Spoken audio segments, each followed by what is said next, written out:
Matapos sa mahigit isang buwan ng liderato ni Senador Alan Peter Cayetano, opisyal na siyang pinalitan ng bagong Senate President na si Senador Sherwin Gatchalian.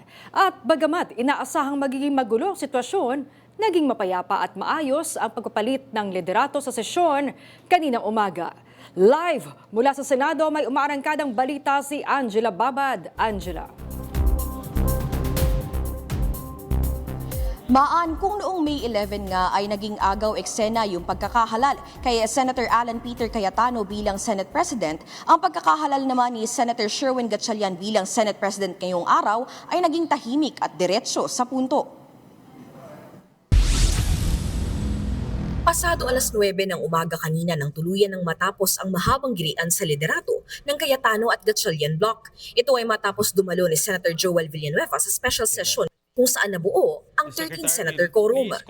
I rise today to nominate Senate President Pro Temp Sherwin Gatchalian as the President of the Senate of the Philippines.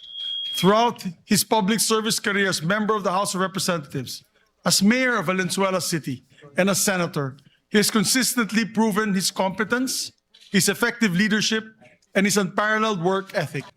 All those in favor of Senator Sherwin Gatchalian as Senate President of the Republic of the Philippines, say aye. Aye. All those against, say nay. The ayes have it. Senator Sherwin Gatchalian is declared Senate President of the Republic of the Philippines. Nalusaw ang haka-haka ng magulong pagpapalit liderato matapos na rin ang pagpapahayag ni Senator Alan Peter Cayetano ng mapayapang pagbaba sa posisyon. Ang ika-13 senador na si Senator Joel Villanueva, sinabing trabaho lamang at wala nang ibang dahilan ang kanyang pagdalo sa sesyon. I mean, you've seen how I work today.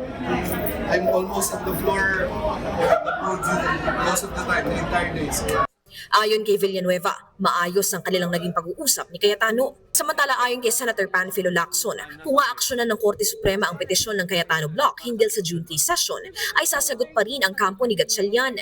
Mensahe naman ng bagong mayorya. An offer is an offer. We want to see the actual action nung kanyang offer of reconciliation. And by their absence today, Well, it doesn't, it doesn't support.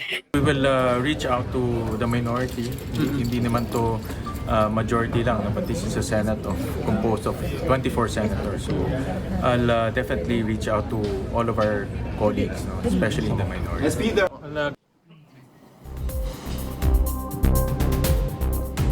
Maan, bagamat sa oras na ito ay talagang no-show pa rin si Senator Alan Peter Cayetano, kanina bago suspindihin ang sesyon ay nag-manifest naman si Senator Loren Legarda na iluklok si Cayetano bilang minority floor leader. Bagay na sinang-ayunan naman ng plenaryo. Maan?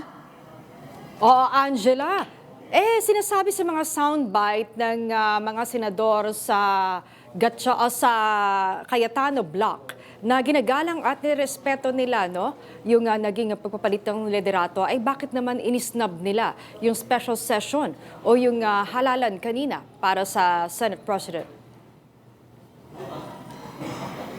Maan, sa mga oras nga na ito ay wala pa ring eksplenasyon ang minority bloc kung bakit kanina ay hindi sila dumalo at dumating lamang sila noong ikinonvene nga yung Committee on Appointments. Pero sa mga oras na ito, again, iisa yung kanilang sentimiento na magbalik trabaho at patuloy pa rin naman kasi yung kanilang pag-question doon sa nangyaring palit liderato naman noong June 3. So itinake up pa rin ito at patuloy pa rin ang kanilang or naihain na nga sa Supreme Court ang petisyon para questionin ang nasabing sesyon. Maan? Alright, maraming salamat sa iyo, Angela Babad.